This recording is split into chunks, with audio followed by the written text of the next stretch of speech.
ముద్దుల పాపని మురిపెంగా తను పెంచినాడు మమ్మీ. ప్రాణం పంచినావు డాడీ. కోరినవన్నీ కాదనకిచ్చే దేవుడు తను mummy. I love you my daddy.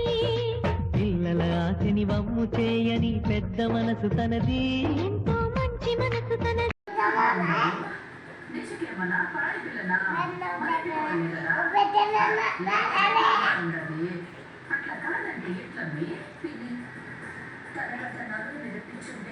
అదే 1 crore ఖర్చు చేసి